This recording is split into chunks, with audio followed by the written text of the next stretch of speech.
Hey, raindrops. All right, let's get right into it.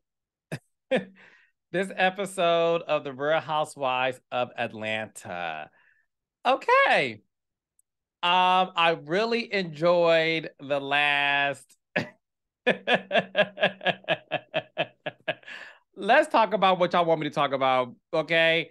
I'm not gonna go play by play in terms of what happened for the rest of the episode. I I ain't got time, child. I don't have it in me. I don't. Let's talk about how Marlo can you go? Not how low can you go, baby. How Marlo can you go? Marlo. Let's just. All right. Before I get into it, make sure you hit the like and subscribe button. Additionally, hit the notification button. Yes, notification. So you don't miss an episode.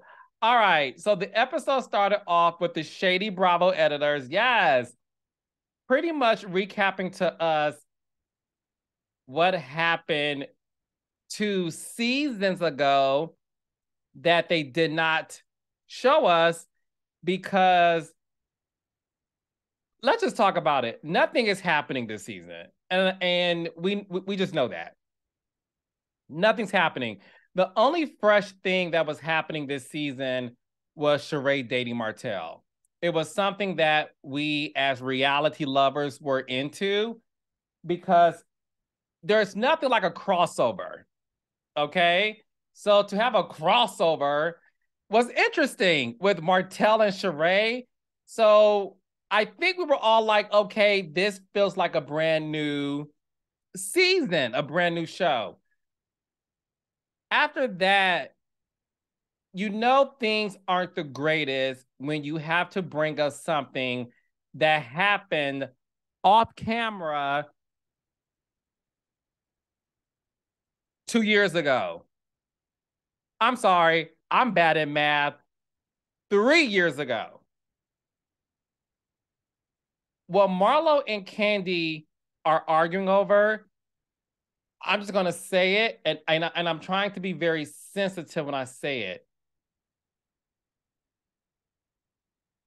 Because it happened 3 years ago, and y'all didn't talk about it then, and we are suffering through this conversation over something that happened 3 years ago, I'm not sure we, the audience, are as invested as the production is. It's not good when a storyline is getting this much attention when something happened 3 years ago that was not addressed to no degree. And when it was addressed, let's talk about it. Clearly, y'all felt that the conversation wasn't interesting 3 years ago because y'all didn't air it.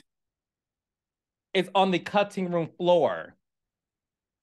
Y'all didn't air it. And I'm going to say this. It should have aired because for me, I appreciated seeing how Kandi had Marlo's back in terms of defending her being a nice person. I said this to y'all before. I said the Marlo that I've known for years, I said Marlo is very sensitive, but Marlo is very sweet. Marlo is just a foster kid who is used to rejection from her family. And when it comes to the Real Housewives of Atlanta cast members, Marlo's been a part of this show going on 11 years. These friendships she's had for 11 years is the longest relationship she has had in life. She's never had a man longer than 11 years. She's never had family around consistently for 11 years. So her relationship with these girls are Marlo's longest running relationships. And that's not me being shady. And don't take that as shade. I want to go deeper here. So when you saw the episode open up with them ignoring Nene Leakes' presence,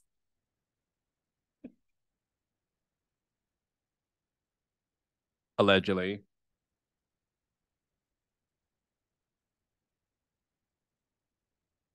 Yes, merch coming soon. So when history was being rewritten with Nene Leakes not being pictured in the main title in the flashback, um, it was nice to see the friendship between Marlo and Kandi, because it goes to show you that Marlo and Kandi really did have a friendship. And it also showed you how Kandi really did like Marlo. She said, I'm tired of people bringing up Marlo's past. Pot kettle black. But this is what I always tell y'all, and this is what other people on the show said. Always look out for Mad Day. Mad Day is when somebody is holding something deep inside that they cannot wait to use against you. That's Mad Day. Mad Day came, and guess what? Pow! All I'm bringing up is how you slash a face, allegedly. I was shocked that they showed that, because it kind of showed how Kandi is calling out Marlo for doing things that she defended her 3 years ago. I was shocked that they showed that, because, like I said to y'all before, a lot of the girls feel like they protect Kandi. And that is the conversation that we're going to have today, because I want to give y'all context into why Marlo is a dog with a bone. No, not the bone that Drew Sidora bought on the trip last season to make a moment that fell flat, like the tire on I-85, and you got to go to Michelin to get it fixed. Marlo is a dog with a bone. All of what y'all seeing, I'm going to tell y'all right now, and this is my opinion. I have not spoken to anybody about this specifically. I'm going to tell y'all what's going on right now. And you have to pay attention to what Marlo is saying out of her mouth. No, not the mouth, but she allegedly grabbed the shank and child, allegedly. That's what the girls are saying. Anywho, what Marlo is saying to y'all is this. She keeps saying how Kandi is using the platform, right, to promote her businesses. When she was talking to her manager / friends, she said, Kandi, I'm tired of her using this platform thinking she can only use it to promote businesses. I, for one, will disagree with that. You can't be mad that Kandi has Bethany Frankel'd her way to the top of the food chain when it comes to the Atlanta Housewives. You got to give props where props is due. One thing about me, I'm fair. I'm fair. Y'all can't be mad that Kandi has Bethany Frankel'd her way to the top. She has. Now, I will say this. When she first started on the show season 2, she gave Mama Joyce, her aunt, she had a fiance at the time who unfortunately got killed. She gave y'all that story. She gave us that story season 2. So I'm saying that to say, from my vantage point, she did not come on the show her first season 2, not giving a lot. She gave everything. And I was there as a witness. Now, season 3, in the words of Phaedra Parks at the season 4 reunion, when she went to the Chateau Charest, nothing was there. Now, season 3, if you want to say she skated by on her rollerblades at the Cascade Rolling Rink, like it's the movie ATL with Lauren London and T.I., then yes, I would say, okay, season 3, nothing was there. She skated. Season 4, nothing was there. She skated. I'll give you that, Marlo. Season 3 and 4, skate. Season 5, she started dating Todd on camera, and then we started to see something. But season 6, what she did not give season 3, 4, and 5, she made up for season 6. Season 6, in my opinion, is Kandi's season. And everybody showed up to work. Everyone played the game of I'm giving you my life. If I had to crown the queen of season 6 in terms of personal story, it was Kandi season. It was.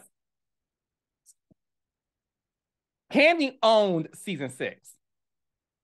Again, season 7, we got some good stuff too. Season 9, I mean, round of applause.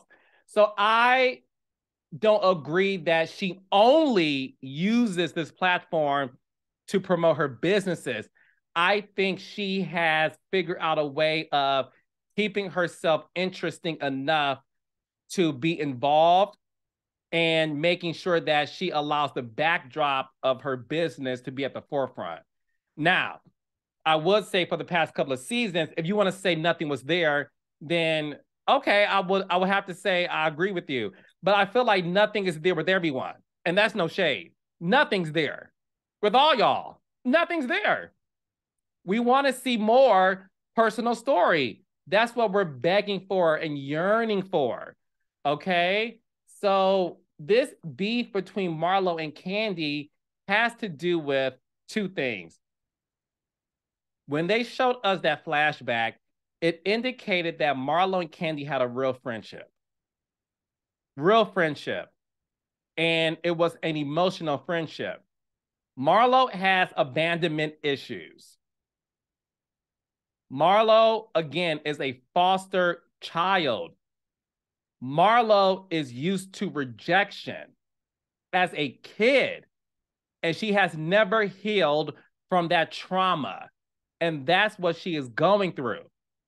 And instead of saying that, she feels the need to, instead of me being vulnerable, I'm going to fight fire with fire.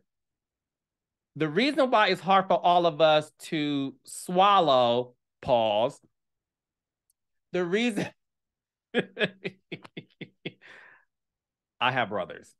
The reason why it's hard for us to swallow this beef is because it's too much and it's not making sense.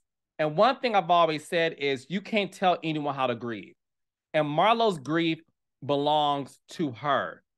And it's not any of our jobs to dictate when or when she should not get over something. Your feelings are real. Everybody handles death differently. There is not a one-size-fits-all approach when it comes to that. Now, with that being said, real talk, based on what was presented, I feel like I'm at court.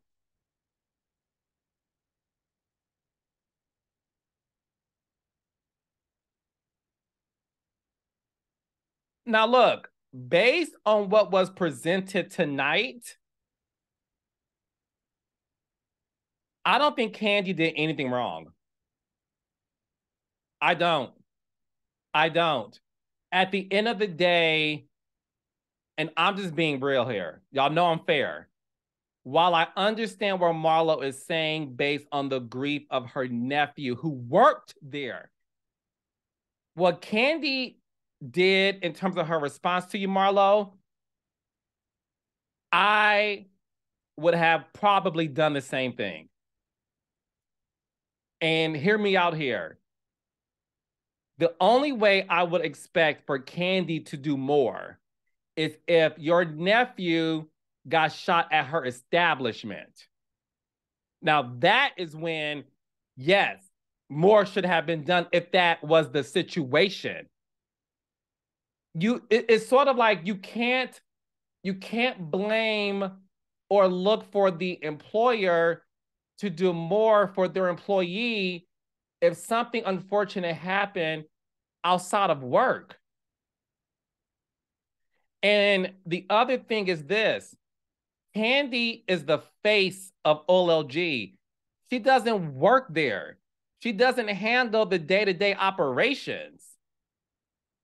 She's not the manager. She's not the chef. She's not the greeter. Child, her aunts, who the establishment is named after, they don't work there, honey. So what more do you want from her? She It's not like she had a relationship. I'm a business owner. I own my own production company. I have a full-time staff with me that I talk to regularly. But outside of that, I have hundreds of people working for Kingdom Reign Entertainment. Hundreds. I don't interface with those hundreds. I interface with a select few based on the necessity of me being amongst these meetings with them. God forbid something happened to one of my employees, I would reach out and do the same thing Kandi did. I don't know what more you wanted her to do.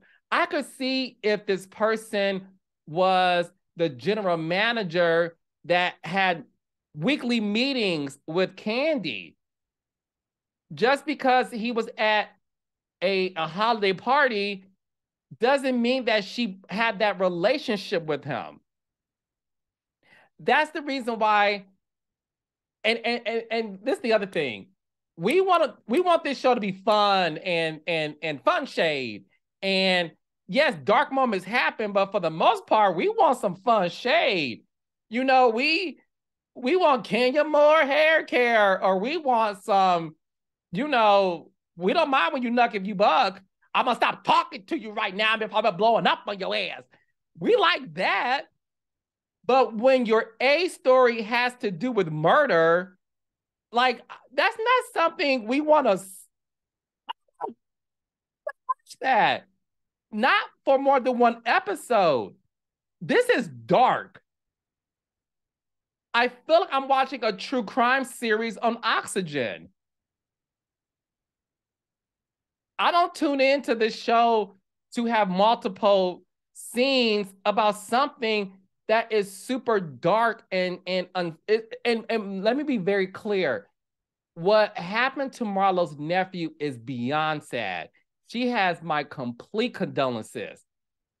It's I don't know what she could be going through. It's sad. It really is.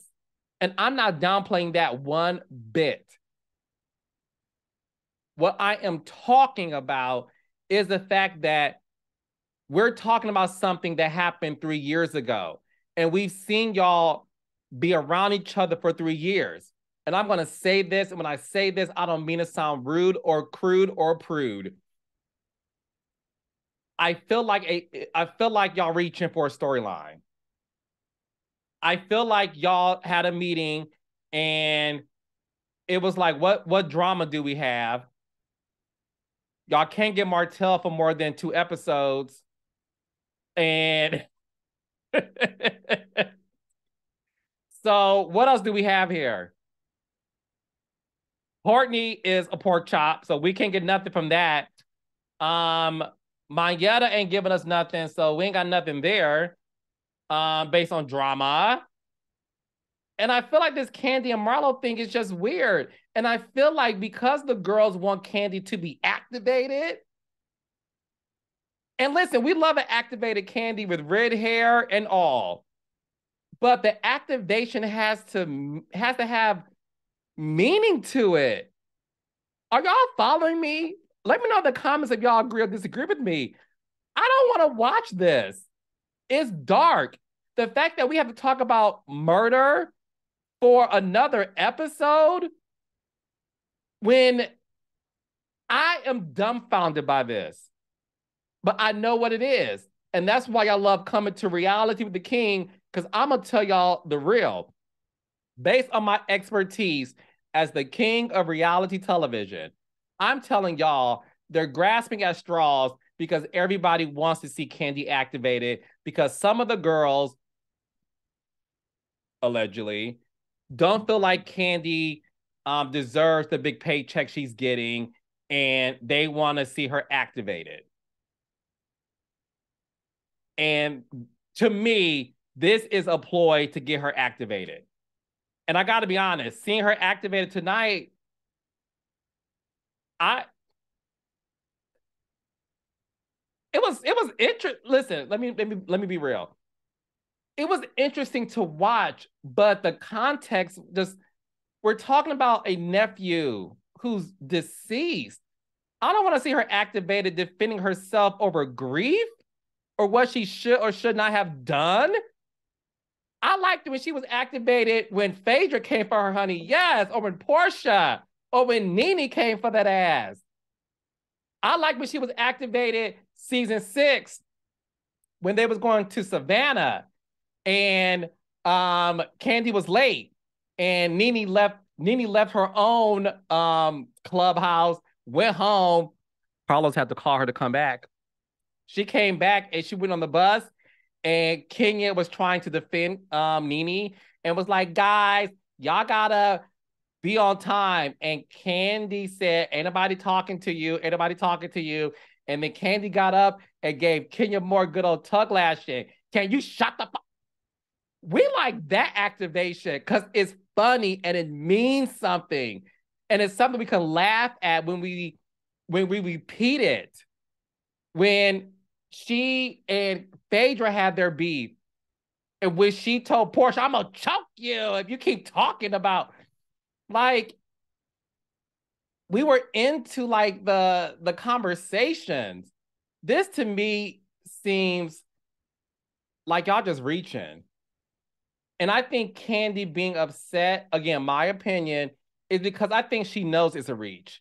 I think she feels like y'all really are trying to play me as this insensitive CEO who doesn't care about people who are deceased. I think that's why she got angry. I don't think it has anything to do with Marlo. I think she recognized what it was. And I didn't like it. I feel like it's low. I feel like it's low-hanging fruit. And that's not why we tune into this show. It's not giving what it's supposed to give. I want to see, let's just talk about it. We're on episode 6. And as of right now, and y'all could disagree with me if y'all want to, the only interesting thing that I saw that made me geeked and like interesting was Martell Sheree relationship and Kenya talking about a DM.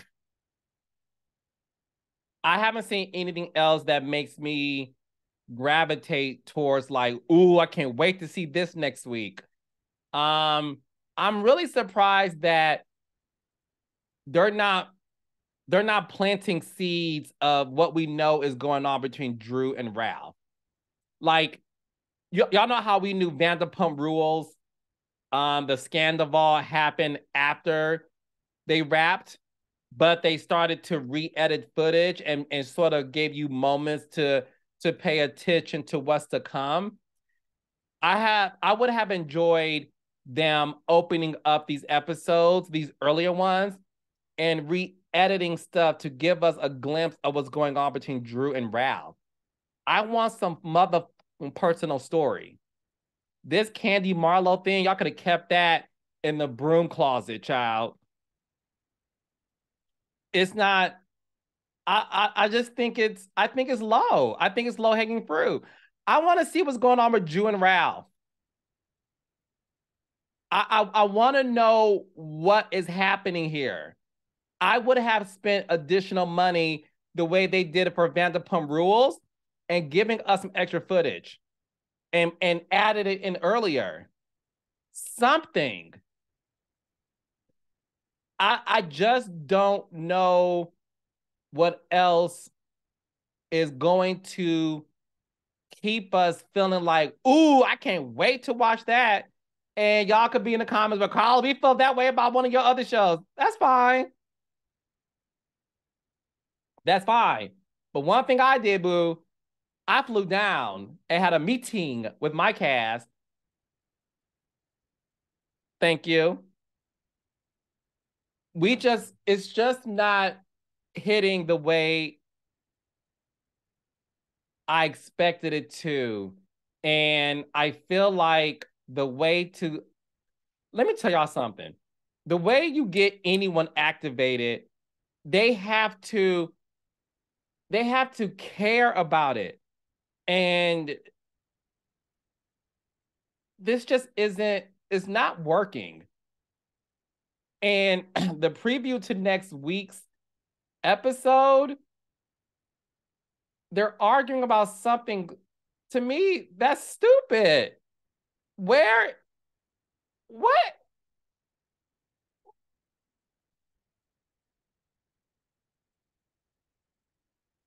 And the reason why I hate doing this is because I feel like every week, y'all, I feel like I just feel like every week it's like, here come Carlos hating it. Y'all know I don't care, but I'm gonna be honest with y'all. I had a very busy weekend, and I had a very, very, very busy Sunday night, and I was like, let me watch this because I'm hoping that I'll enjoy it more. Like I told myself, I said, before you watch this, make sure you're in a good mood. Make sure you got your apple cider vinegar and your 2 ounces of lemon juice and your 10 ounces of water. Because after you eat your dinner and you want to like digest your food so you won't wake up with a gut, that's what you drink. So, child, I had all that. And feeling like I'm gonna be in a good place. And I'm not. I'm not. But tell me what y'all think. Did y'all like it? Do y'all agree with me? I just don't know what else to do anymore. I'm at a loss for words. I'll see y'all next week.